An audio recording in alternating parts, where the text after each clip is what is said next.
What's up, everybody? Welcome to another episode of Hard Hat Highlights. This is where Jason and I normally, Jason would have scoured the internet for headlines and trends within the local business area that we would unpack and put our spin on. But much like most social media, it's got to be evolving and changing. And so today's format's going to be a little bit different. Our newest guest and co-host, or however you want to frame that, Mr. Matt, has scoured the internet for some business-related topics that we're going to unpack. Jason and I don't have any idea what this is, so you're going to see an authentic version of replies and unpacking. If you haven't seen our show before, it's hosted on our YouTube channel called Glass Guy. We'd love for you to subscribe, share, and comment. But without further ado, we're going to pass the microphone over to Mr. Matt. Matt, by the way, hair looks great. Thank you. How the hell are you doing? Great. How are you? Any better, it'd be a sin. If I may say something, I just want you to remember something, because this is your first time, and even though you're going to finish really quick, you'll always remember your first time. 100%. Well, now I'm excited. Good. Not too excited. All right. So What are we talking about today? We're going to get right into this. I got a lot of different things, a lot of fun stuff on here to talk about. Yes. So I'm extremely excited about this. Same. Let's go ahead and just jump into the first one. Yes. All right. So this story goes by the title of FBI Joins Probe into Permit Fraud in Collier County. So some of the details we know about this story are Gene Crevillian is a 91-year-old who suffers from dementia and lives in a North Naples assisted living facility. Now, what's interesting about him? He was an architect. When he was admitted into this facility, however, more than 400 plans bearing his state-registered architectural seal have been submitted to Collier County. Now, obviously that wasn't him. He was out of work. His son was on record saying he had no idea this was going on. What we do know about the situation, as this has been evolving for a couple weeks now, the exact number of properties affected is unknown. But what we do know, a Dave Wainscott Designs, a firm connected to many of these cases, Wainscott did not return emails or calls, but the State Department of Business and Professional Regulation records show that Wainscott has a history of unlicensed activity. My question to you guys is, obviously digest this story. How could this affect business in the North Naples area? And how can it affect ours? Jay, do you want to start on this? I mean, I have so much to unpack on this. Is a crazy story. I mean, there's a lot going on here. First of all, we all know, I mean, from our business standpoint, we all know the challenges of dealing with architects and engineers and getting approval on certain things. So I can see why someone may try and find a roundabout way. And it's funny, it makes you think now, because we've run into a few people before where they're like, oh, this is fine. I know a guy. Yeah, okay. So there's that aspect of it, right? So we know what that's like and why they would do that. But now we look at some of these homes, especially during like the housing boom. During the housing boom, construction was already kind of subpar to begin with. So now if you get people cutting corners, like what the fuck are they cutting corners on? Like it's kind of scary to think about, really, especially when it's not just housing we're talking about. We're talking about high rises, hotels, major buildings in the area that could have flaws. Yeah, so to first answer your question, how could it affect us? It can affect us in many different ways. But if the guy is operating under a false pretense as an architect, it's the architect has a fiduciary responsibility to the end user to make sure he's specifying products that meet certain standards within the industry. If this guy doesn't care about having a legitimate architectural seal stamp of approval, you can rest assured he probably doesn't give a shit about the makeup and structural integrity of some of these buildings. That's an assumption, but I think you can make that inference just based on the stuff that he's doing in the first place. So if, let's take, for instance, it's a single family home Second story, they got a little Juliet balcony where the concrete kind of cantilevers out above the pool. And this supposed architect didn't do his due diligence and used subpar materials to put this together to save money for the customer. And we get out there and start drilling into it and the thing just crumbles and falls apart. That could be a massive safety hazard.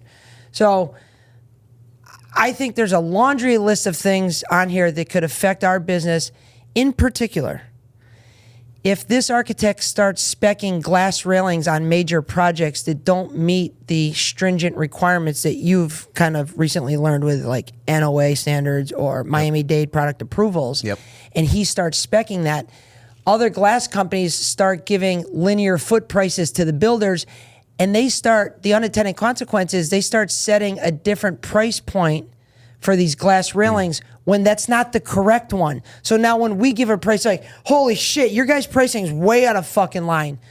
Well, as you know, we would need to know what we're pricing it against, but I could see where a situation like this could actually reset the market for us and ultimately hurt us financially because everyone else is pricing something that shouldn't be there in the first place. Right.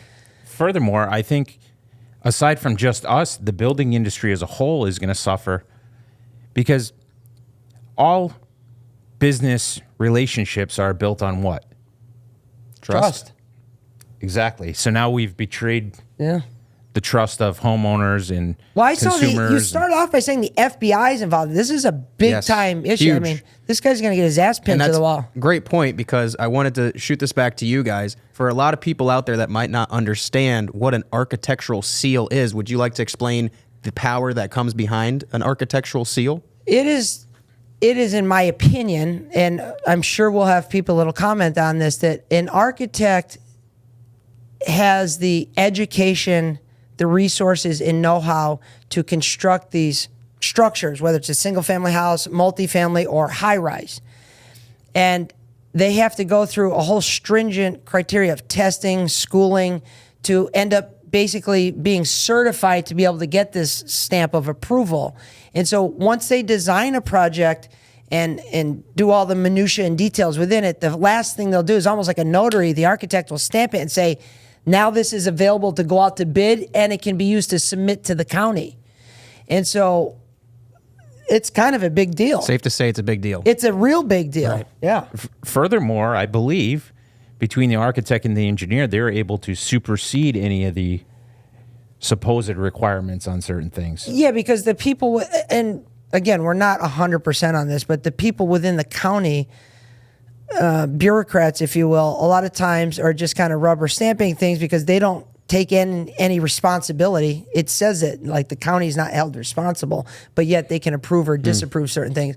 But I believe that seal carries a massive amount of weight. A lot of weight. And so for somebody to be using that for nefarious reasons just to retain money, it could have a ripple effect in the whole construction industry. So I hope they get to the bottom of it. I did a green screen on this about a week ago, and I had a person on LinkedIn reach out to me recently. Says, you'd be surprised how much of this is actually going on. I'm thinking, wow. I thought this was just a one-off thing. Yeah. But we've been dealing with unlicensed contractors our whole career down here. And you kind of have to self-police it. The county doesn't go after them. It's usually a competitor of theirs that usually has to kind of call in or, be a beefer and tell on them, and then catch them in the act, and then the county's got to catch them in the act. So it's tough to continue doing business when you're having to police your own industry. You feel like we should be putting all of our time into growing our own business, not having to make sure there's not bad actors out there. Well, for all the builders out there, check your prints. Make sure his name is not on there because it most likely wasn't him. What was the name again? Gene Crevillian. Who's retired. Retired. And by the way, this story isn't a slam on Gene Crevillian. Gene's a good guy. Yes. Gene is a victim here. Correct. And someone basically stole his identity. Yes. So can I play devil's advocate here? Oh, yeah. I'd like that. You say he's a 91-year-old with dementia. Is it possible that he's just running around stamping shit and he doesn't know? That's a great point. I mean, yeah, I maybe he just forgot. Yeah, too soon? Yeah. Too soon? So now, our next topic I wanted to cover, and this one relates back to something that kind of happened earlier this week. Actually, a couple of these do. So hopping into this one, I wanted to cover customer fear and the ghosting effect. So earlier this week, maybe last week, we had a customer that had requested for a quote on, a product of ours. And from the get-go, you could kind of tell that she was a little wishy-washy, didn't know what she wanted, maybe unsure. Well, it turns out that she came into the showroom. We gave her a sample. She went up on her way with the sample, and we sent out the proposal. From then, we got absolutely no response from her. We called, we reached out, she wouldn't respond, all the way to the point of her coming back to the showroom, not during office hours, and dropping off the sample to us without saying anything to us and sending a picture of the product. So I wanted to ask you guys, what are some ways that businesses can create a dialogue between customers where it's more honest and something like this wouldn't happen? My suspicion is she was scared to tell us that maybe our price point was too high for her. Where can an honest dialogue be made before the proposal that ensures that a customer will tell you, hey, this was too high? I had a customer today. He said, hey, Matt, I went with a different person. You guys were, a little bit out of my budget. And I said, absolutely. Thank you for being honest. That's what I want to hear. Absolutely. I love the fact the guy was able to reach back. Well, I think that a lot of that is pride. So this customer was probably afraid to say, that's a little bit more than I intended on spending. But to go back to your question, I think one of the ways is to almost over embellish how expensive it's going to be, and make them really think like, wow, this is, it's somewhere out there. Because now if they're thinking it's $5,000 over their budget and it's only $1,200 over their budget, it might be easier to swallow. True. And to say, how can we alleviate this? I believe that people don't get back to us, you, whomever, people watching this, because they're scared. Just like you said, there are certain people, they don't like to fire an employee. They don't like to deliver bad news to someone because they're in. And these people are not necessarily scared. They just have a big heart and they don't want to perceive to be hurting somebody's feelings. And I believe Jason does as well, and you've seen it in some of my emails, after I learned about this kind of tactic, I finish every proposal that I sent to someone with a question. And the question is, would you be opposed to looking over this bid and letting us know what you don't like? Because now this individual is not feel like they're going out of their way to hurt my feelings. I've almost left the door open for them to tell me, what don't you like? Because at the end of the day, people are always pitching the benefits. Whereas if I tell them, hey, if there's something you don't like, for me to make sure you have a perfect experience, I have to take whatever that negative is out of the way. But if I don't know what it is, how can I take it out of the way? So I almost see the potential discussion. Tell me what you don't like so we can work it out. Now, that doesn't mean that I would just lower the price, but I need dialogue to be happening. So when someone ghosts you or goes crickets, it's difficult to either persuade or kind of dive in and unpack whatever this potential issue is. So I think getting ahead of it beforehand, making them, building a massive amount of rapport so they feel extremely comfortable and can almost kind of let their guard down. And then you almost give them the option, hey, by the way, when you see this proposal, if it's way out of your budget or if it's something you don't like, please, please, please do not be afraid. You could tell me anything you want. Yes. And I think a lot of salespeople don't want to do that because they feel like it's just going to scare them away, which I don't think that's the case. I think it's very transparent and open. I think when a salesperson does that, that's a lack of confidence on their part. Yes. And you guys both brought up good points. You brought up the over-embellishing of the price beforehand, and you brought up the let us know if there's anything you don't like. Yeah. With this particular customer, both of those were used. Yeah. If not once, twice. So this could have just been a rare case. She could have just been someone that, was a little more timid. But I will say this. Yeah. These things that I don't think there's any perfect sales approaches out there. There are some that give you better chances than others. But this woman might never have been wanting to buy from us in the first place. This could have been a competitive bid. It could have been a fishing expedition on getting information. And if somebody knows they're lying up front, being deceitful up front, they probably even feel more guilty about communicating. So they're probably more likely to ghost or cricket. Yeah, it becomes much more evident because they almost wear it on their sleeve when they're lying. Yeah, it's like it's just better not to talk so I don't catch myself in a lie. So do you think this helps the customer in the long run, having a certain customer like this where they can't be honest with someone if the price is too high, especially in an age? I know one of our recent podcasts was discussing AI. 5 years in the future, she might not even have to ask or have this conversation with a human. She could ask an AI the same question. So does this help someone in the long run not being able to be honest with a salesperson? Or do you think that in our world today, that she could kind of just go about her life like this? I believe it hurts her from the standpoint of there's fewer and fewer skilled tradesmen. Every year there's fewer and fewer.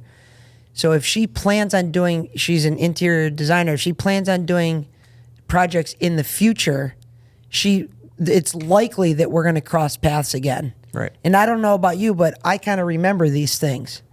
Not saying I wouldn't do business with her, but I'm not going to forget the way I was treated the first time. Right. And so from that standpoint, it could hurt her, especially if you knew she went out of her way to lie to you. You might remember that next time, and you're not going to say anything because you're professional, but you can say something with your pen. And I don't see how that would help her. Yeah. So I think the best thing anybody could do is be transparent and upfront and honest, not only for that current situation, but for the future. Yeah, and to speak to your point, Matt, as far as the future with AI and things like that, I think I spoke about this a few weeks ago. I had recently dealt with a bank, and the bank called, and it was an AI. It was like I was talking to a person, but they told you up front this was AI. So there's a lot of that stuff going on.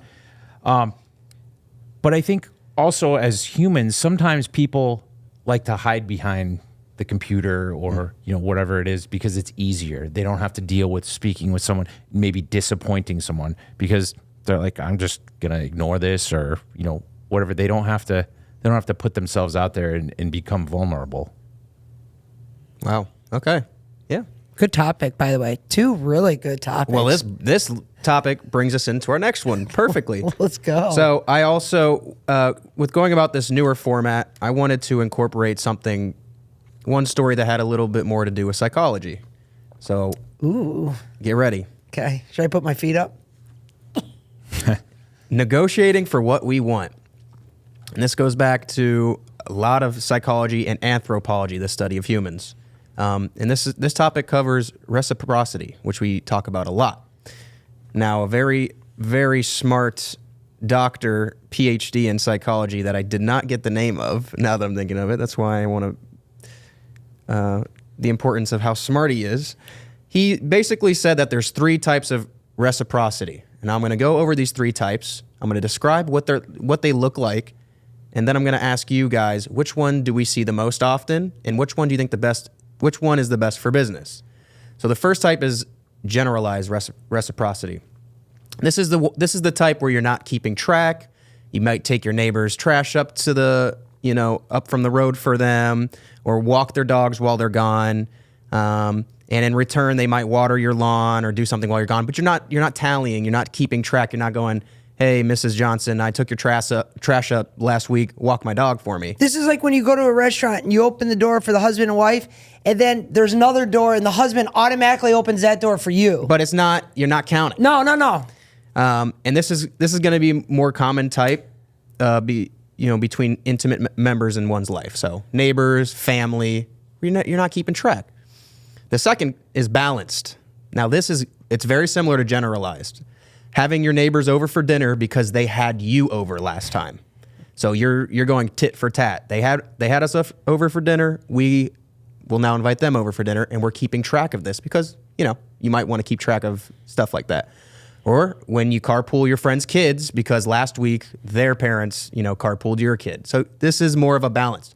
Both of those types I just mentioned are adaptive types of reciprocity. These are favored by evolution because, when humans would live in a tribe or something, stuff like this would benefit the tribe. Now, the third and the most maladaptive type is called negative reciprocity. This is going to be common among strangers or even enemies. That it's when traders try to get the most benefit they can for themselves at the least cost. So think of a customer that wants the best product, the best everything, but he's going to try to squeeze the money out of you and get it for the least cost, only to favor himself. He doesn't care about you making money. He just wants the best and the least. The feelings or consequences for the other party are not considered at all. This would be haggling at a dealership or garage sale. So, which is the most common in our business? Well, to me, not to set you guys up, but for me, the last one is by far the most common. And I would say, unbeknown to the people that do that, because I deal with several people like this on a regular, this hurts them.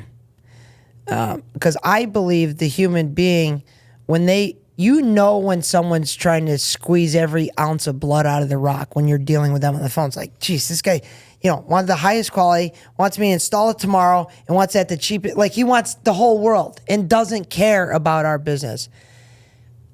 If and when you were to capitulate with something like that, which we've done in the past, unknowingly, when we go to that house to install, if something happened along the way that we would normally kind of tell somebody, like, hey, I'm going to be 20 minutes late, I'll call them ahead. I probably wouldn't go out of my way to call that guy. I would just show up when we showed up, because I feel like I almost have to get even with this guy. I need to get my pound of flesh in because he took me to the cleaners. And I knew he took me to cleaners, but I didn't know how to handle it. And so I think that is the people that operate that way actually probably do more damage to themselves and their business because of trying to be too greedy. What's the old saying? Pigs get fat, hogs get slaughtered.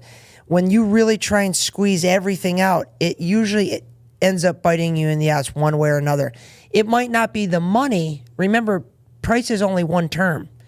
The other side still has to have delivery, installation, warranty. Yep. And if you beat the piss out of a subcontractor, the likely that they're going to give you top level service is almost zero. The first two, I believe, as we've matured, Jason, myself, and you see now, over the years of kind of learning these things accidentally and then coming across a mentor who kind of shined some light on this, we like to use the reciprocity to our advantage, to try and be a giver as much as possible. Give information, give pricing, give literature, give pictures, give access to our factory, I use social media for reciprocity.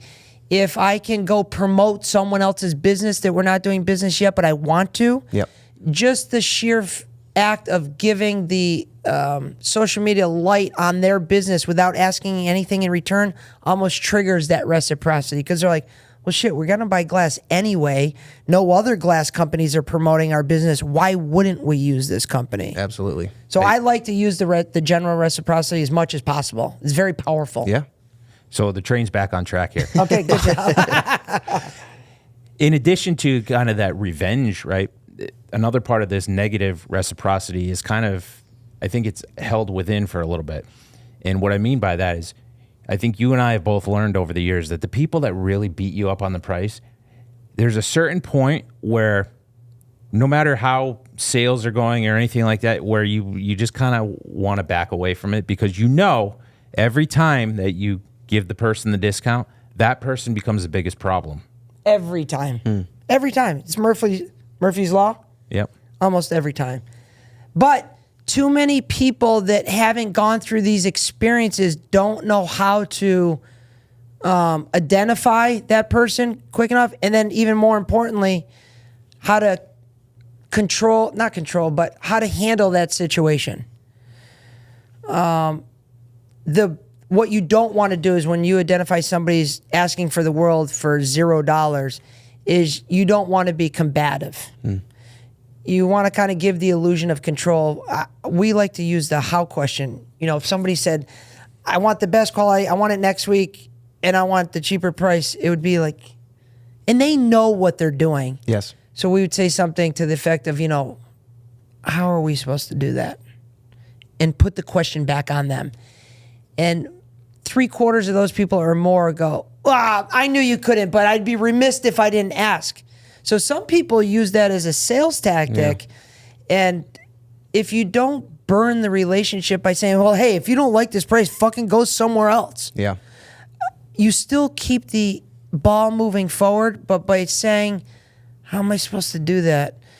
It preserves their autonomy, and it also kind of filters out if they're really honest about wanting that price or if it was just a rouge.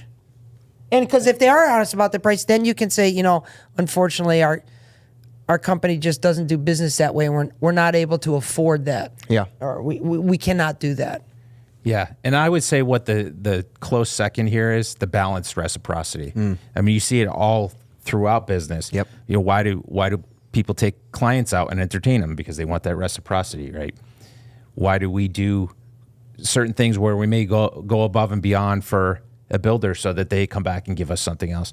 So you see a lot of that as well. I just don't know that a lot of people I think a lot of people do these things that we're talking about, but don't see it as reciprocity. Maybe because there's never been a defined definition of it. But reciprocity is a massively powerful tool. And this is what I love about psychology is once you can identify these things that we've all felt and that we kind of always known, but once you now know that they have been identified and there's a name for everything you've ever always thought of, it makes it a lot more tangible. So my follow-up would be, now that we know about these three types and their evolutionary implication, like I said, 2 of these are very good for humans. And then the third one is not, because it doesn't help anyone except a single person. And even then, that's short term. In a scenario where it only helps a single person, that single person is going to be an outcast. No one's going to want them around. No one's going to want to live next to someone like this. And it hurts them in the long run. Exactly. So knowing about these 3 types now, being able to identify them, do you think this would help handle and identify customers and associates moving forward? Yeah, it qualifies them. You know, nobody wants to do work for somebody that's trying to rip you off. You know, if somebody's willing to take something without giving 2 shits about, you know, the best deals can only be possible when both parties feel like they win. Right. And so if one's taking everything and says, I got them over, I win, they lose, that is not good collaboration. Yep.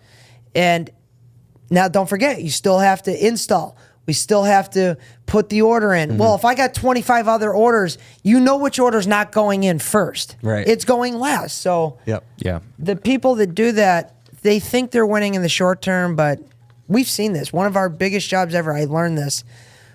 We won't use his name. It was wine cellars, a lot of mirrors, and this guy took us to the cleaners. We just didn't know how to handle it at the time, but it was the biggest learning lesson. It was all negative reciprocity. Yes, and since then he's called. Now we finished the job. We didn't stick him. We did everything we promised we were going to do. I wasn't happy about it, but we did. And then years later, this person wanted more work, and we politely said, you know what? Unfortunately, I don't think we're the right outfit for you. And he couldn't understand why, but the people in his circle knew why. Wow. So I think it was the right way to handle it, but. I'm glad you brought this up, though, because it's interesting looking at the different types of reciprocity, because one of the things we try and look at, and by the way, if you're in business or sales, you should be looking for these different types of things. But we try and look for different types of personalities because you treat different personalities. Yeah. You cater to them differently, right? And you can almost anticipate the things that they're going to do depending on their personality. You know, the aggressive, assertive, the analytical, friend-oriented. The accommodator. You can almost start to see which way they're moving or what they're going after or what's important to them. And when they kind of get out of their kind of classification, a red flag goes up like, you know, I just wouldn't expect you to say something like that. And now you know that they're not necessarily lying, but maybe not telling the truth. And so I think identifying that is massively important in the qualifying stage of a new opportunity. Yep. And so for everyone out there, there's not just one type of reciprocity. Yeah. There's 3. That's interesting. So to understand the layers Yep. is very valuable. Now, speaking of layers, And these are human dynamics that are unavoidable, right? Absolutely. Like breathing. Yes. You can hold your breath for as long as you these have been can. these have been around as long as humans have. That's why They're ingrained in us. Exactly. Yeah. So it's a very interesting study. I like that. So I like it a lot. Bear with me here on these layers because I'm going to explain this game we're about to play. I call this the corporate apology Olympics. So what happened earlier this week is I had an oopsies where I told a customer I would do something, and even though I set a couple different reminders, I forgot. Now, Getting old. Keith, being the leader that he is, said, just throw me under the bus and preserve your image with this person. So I call her back and I apologize, and I said, well, I gave her the whole excuse, and it got me thinking. That was nothing. Like, when I think of that in the grand scheme of things, that's just a little apology. So I kind of wanted to scale that up and think about some of the apologies that have happened in the biggest businesses in the world. So how this game is played, I have 3 apologies for each of you.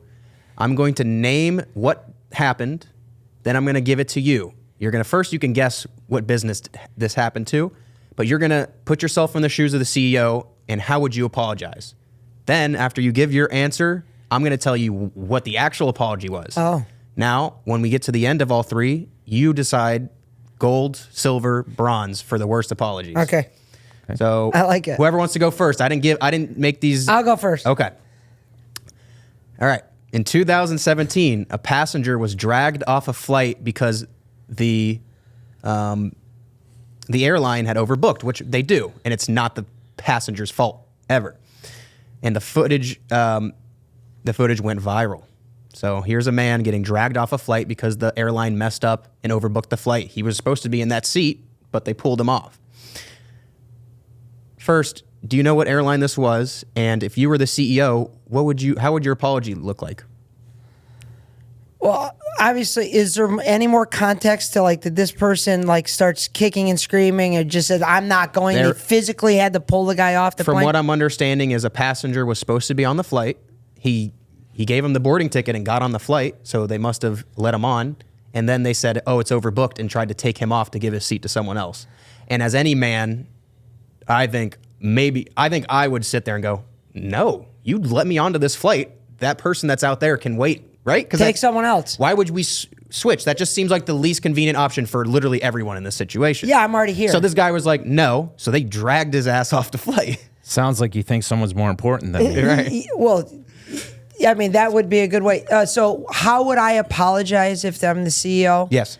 I think, first of all, me personally, I would have to go see this person in person. Okay. This couldn't be written, and it cannot be over the phone. It would have to be in person. It's the only way that I think it would truly be able to land. And then, of course, I'm going to want to, unpack the whole situation. I'm probably going to throw a bunch of money at this person, Yeah. or at least free flights to hopefully quelch the negative press that's already happened. And go from there. Maybe use hopefully this person has a social media platform or business or works for a business that I could use my connections as a CEO to help show some contrition on our business, maybe not handling this best way possible. Okay. So that's how I would handle it. Do you think that's how it was handled? I'm guessing no. So this was United Airlines, and the CEO came out and said that the footage that you are watching is footage of a passenger being re-accommodated. Ah. So he's lying. He's And deceiving the public. Well, he's not really lying. They're being reaccommodated. He's purposely using words to manipulate the public temperature of this situation. Yeah. So they were met with public outrage, and the guy ended up having a lawsuit, and I heard was paid out. And then after that, the CEO issued a formal apology, but it's never really...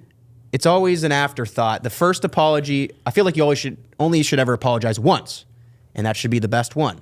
Yeah. Not the second, now that you know. Not after the fact. It's disingenuous when it comes out after. I think if I got an apology like that, I'd probably beat the shit out of him and call Yeah. it facial reconstruction. All right, Jay. So in 2021, on International Women's Day, this burger chain tweeted, Women belong in the kitchen. If first, do you know what business this was? And if you were the CEO, how would you handle this? I don't know for sure what business it is, but based on the fact that it was tweeted and it was kind of spicy, I'm going to guess it was Wendy's. Oh, wow. Raising Burger King? Burger King. Burger Sling. Oh, okay. Wow, the king. Yep. The Okay. king said, "Get back in the kitchen." How would you handle this? Well, I mean, I think the first and foremost, you've Well, first of all, do you agree with it? do you? Oh, no, I asked you first.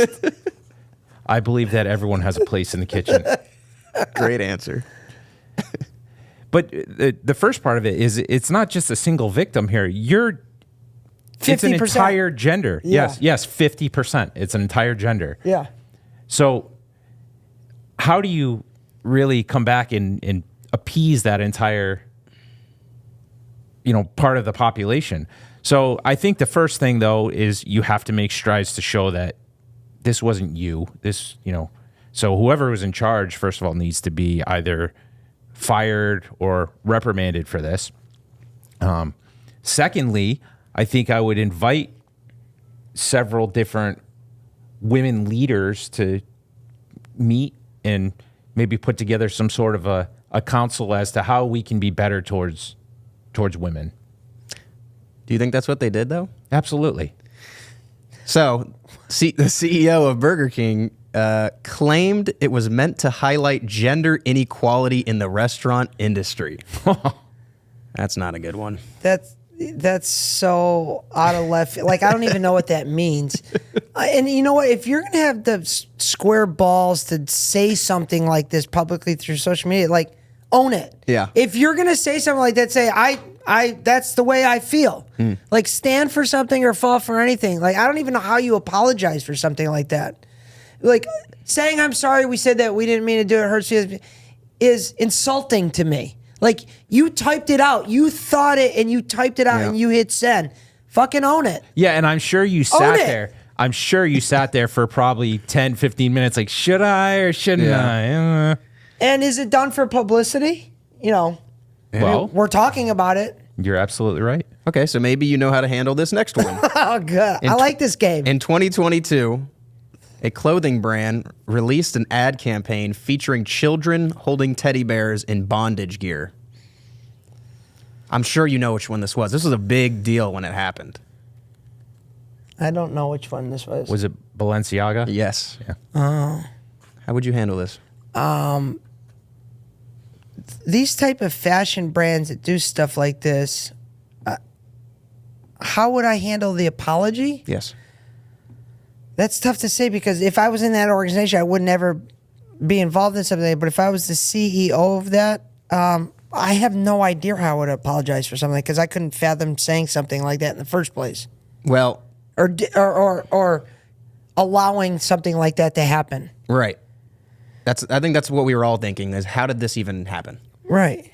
What did they say? Balenciaga came out and blamed the photographer and then sued their production company in the classic "it wasn't us" move. Yeah, see, I think that's a lot. To me, that's almost worse than what was done in the first place. Right. So did the photographer release the ad campaign? Yeah, like the photographer had to shoot something that was put in front of them. Right, by the production company, Yes, who was commissioned by... Balenciaga, and then obviously they have the final say over Of course. anything. It's their name stamped on there. We've done marketing for 20 years down here before anything goes out, whether it's phone book, home mag, newspaper, TV. They make you sign off on it, because if it's something that you didn't want, they know it's an automatic lawsuit. So that's to me, Balenciaga's apology is worse than the act in itself, because to me, you can't trust that individual. It's not even an apology if you think about it. Yeah, it's an excuse. Okay, so here's another one for you, Jay. In 2023, during the grand reveal of the bulletproof truck, someone had thrown a steel ball at the window and it shattered. Twice. How would you handle this? I remember watching. Oh, I know. Do you know who this yeah, is? It's Okay. Tesla. Okay. Yes. So how would you handle this? knowing you'd be Elon Musk in this situation. I'd probably find that rock and crawl underneath it. Yeah, I'd have been pissed if I was him. Keith was in charge of engineering. I mean, I think at that point you almost have to go back and listen, we're going to re-engineer and reconstruct this vehicle before we release it out to the public. And it's going to go through twice as many tests before we put that out there. And we look forward to bringing a safer vehicle. I was going to say, if I'm up on stage and something like that happens, after kind of hearing these stories and reflecting on situations I've been in personally, the best thing you can do is own it. Because that really, I think, takes the power away from everybody and you put it on yourself. Like, this is a massive fuck up.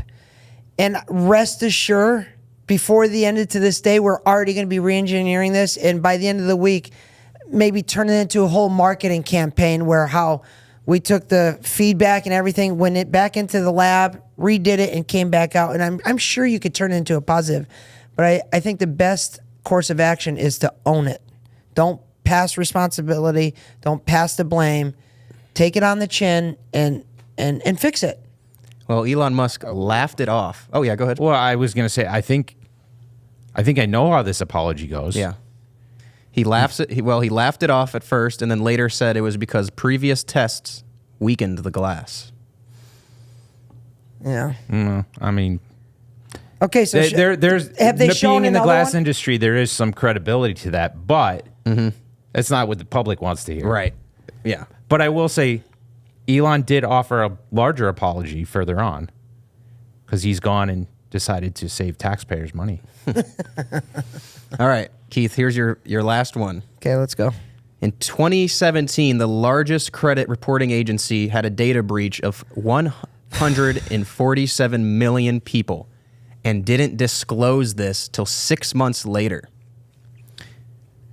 I think those. Do you know who this is? Experian?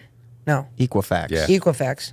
Yeah. How would you handle this? This is a big fuck up. This is massive. Yes. I mean, I think people should be put in jail for this. Whoever they can figure out was tied to this should be, I mean, people are deathly afraid of losing their identity. I don't know if you've ever lost your identity or had someone breach your credit card.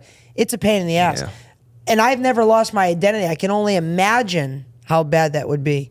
To me, that's a massive criminal offense. How do I apologize for something I know you should be put in jail for? Yeah, I don't even know that I would. I don't know how I would apologize for that. I would probably run. Well, let me tell you. How they apologize for this is on their Twitter, they provided a URL link for anyone affected. They could click on this link and seek help. Although the URL link that they sent was incorrect and sent people to a phishing website that would then again steal their identity. Yeah, this is crazy. Oh my God. And they tweeted, not only did they tweet this wrong URL once, but multiple times. Same URL. Yes.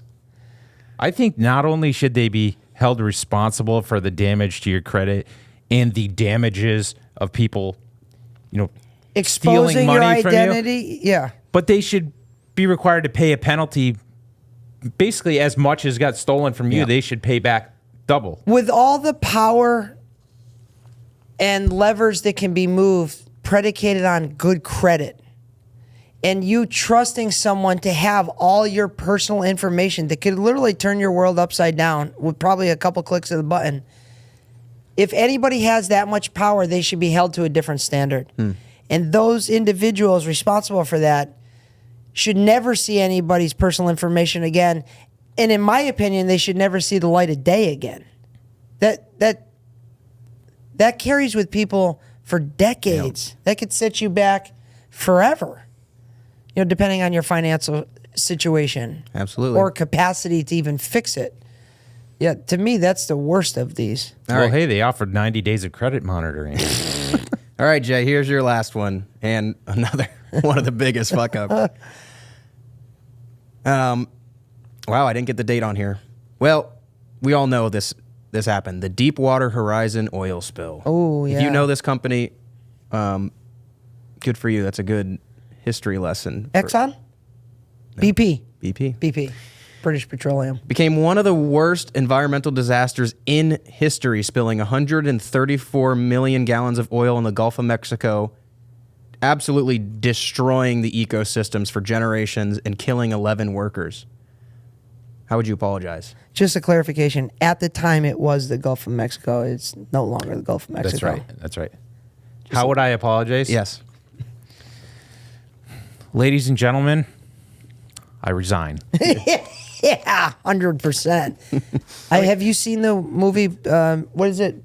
I think it's called Deepwater Horizon. Yeah. Mark Wahlberg and who is it? Kurt Russell? I don't know. It's been so long. Yeah, I think Kurt Russell.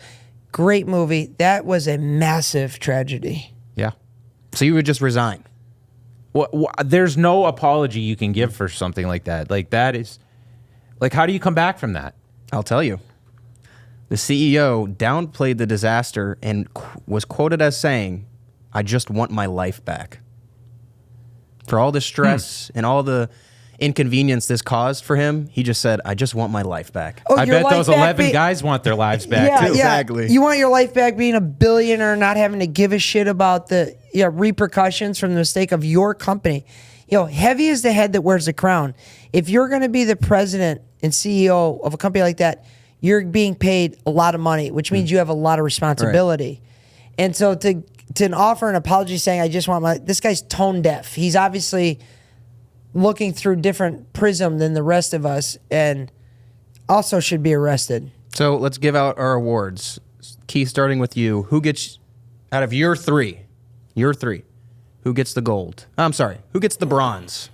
The bronze has to go to the credit bureau. Okay, gold would be the worst. Oh, Yes. okay. So I should have specified that. yeah, I can't remember what my first two were. Your first two were United Airlines and Balenciaga. Yeah, the bronze is going to go to You had three hard ones. jeez. What was the first one again? United Airlines, Yeah, that one. reaccommodation. Yeah, I would go with that one. So that'd get your bronze. Yeah. Third place.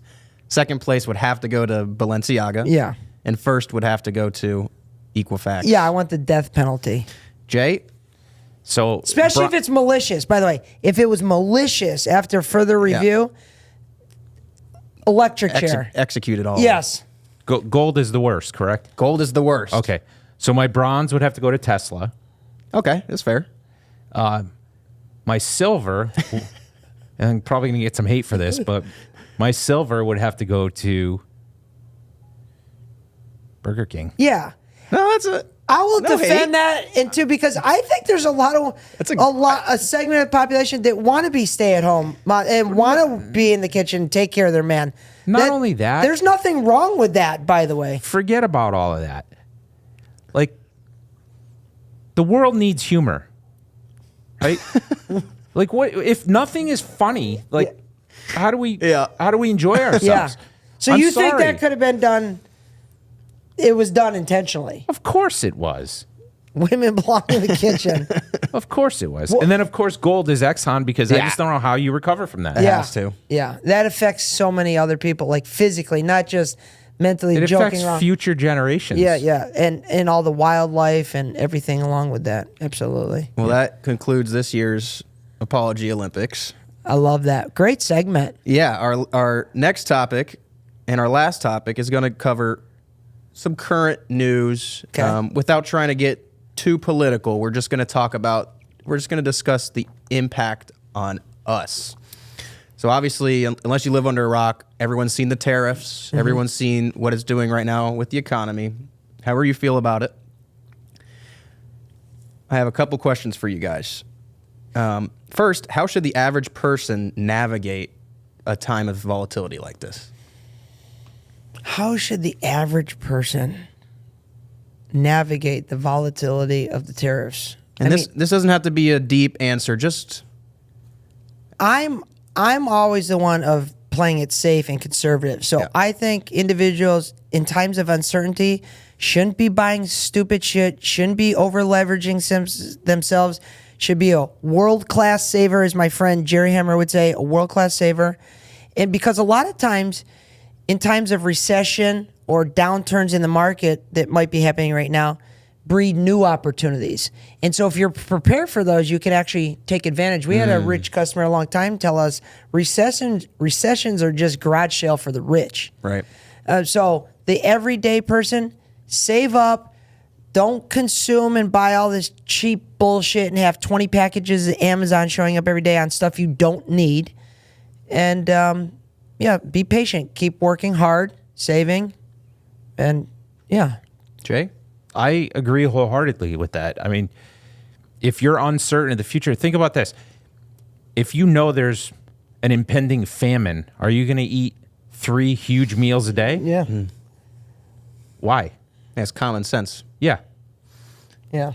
All right. Now, with these tariffs in mind, Do you agree with that? absolutely. It's safe to say this is going to affect a lot of businesses. How does this affect a business like ourselves where all our products are made and manufactured in the US of A? Well, I think it helps us because in the past we had procured some components of some of the elements that we were buying from overseas. And in the past, there was threats of tariff. Matter of fact, there were tariffs applied That's to right. some of the extrusions that we were buying from outside the country. And at that time, we didn't know what the hell it was. It kind of pissed us off. So we said, well, then we'll find someone domestically. And we were paying a premium to buy domestically at the time. But looking back at it now, it was the best decision we ever made. That was probably 10 years ago. We started getting more and more of almost all of our things made domestically, which really has insulated us to a point from these tariffs. Now, some of these people we buy within the country probably still get raw material from outside the country. So it's just going to be a trickle-down effect.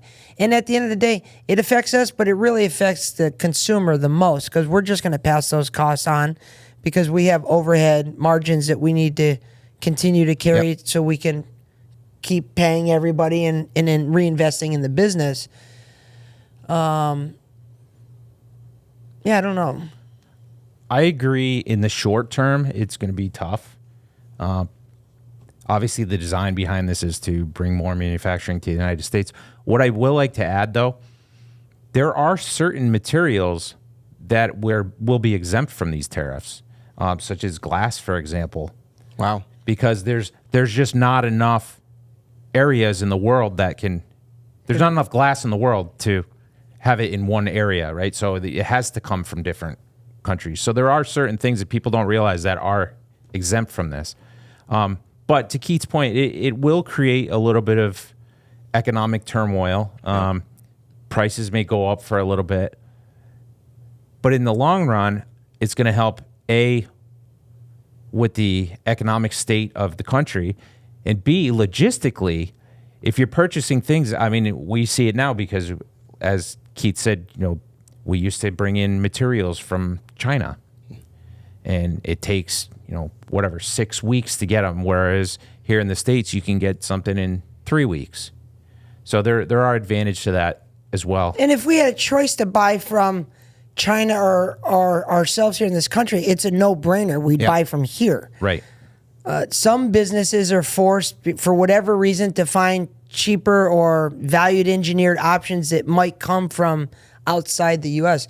So I think the tariffs are good to create a level playing field for everyone. I don't believe these tariffs would even be put in place if we were all the countries were playing from a fair playing field.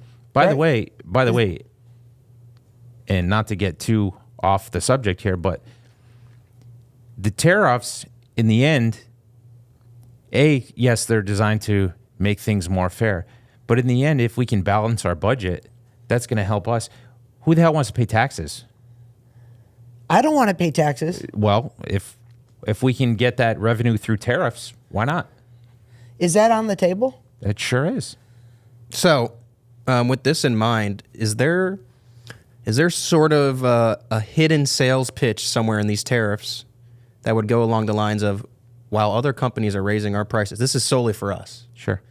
While other companies are raising their prices, we stay the same because, like we said, we don't go with the cheap options that you might find overseas. We do all our work, all of our glass work, and our hardware is manufactured in the US of A.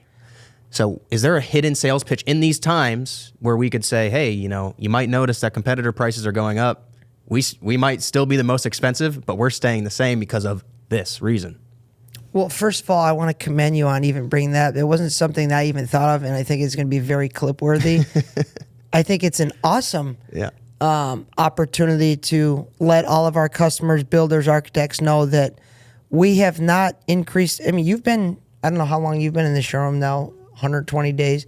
You haven't seen any pricing going up. And so you've been here since the beginning of the administration till now. Yep.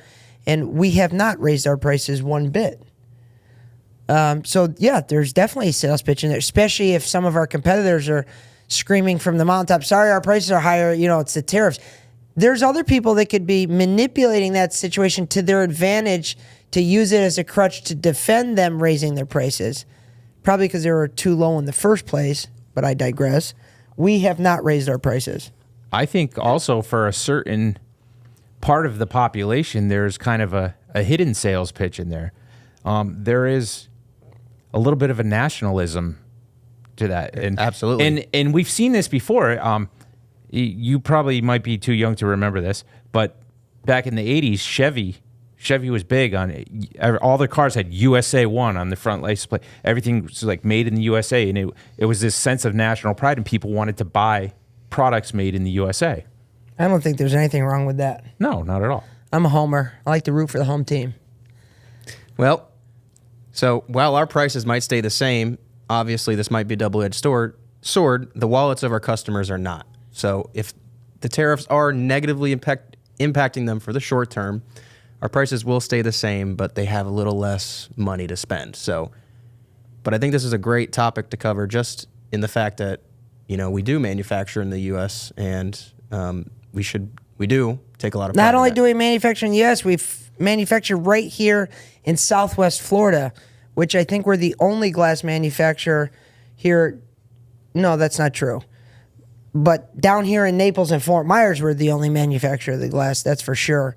And so not only is it in the USA, it's right here where our customers live. So they're buying local. And that money that is spent here is also being spent within the community because we pay our employees who all live here, and then they, reciprocate and go to restaurants and go all the stores locally as well. So I think we add a lot of value to the community by doing all of our own manufacturing right here. All right, so I want to pass this baton to you guys. That's all I had prepared for this episode, but if you guys have any closing remarks about maybe what happened in your week, anything that stood out, any stories, or what related most to you from today's podcast.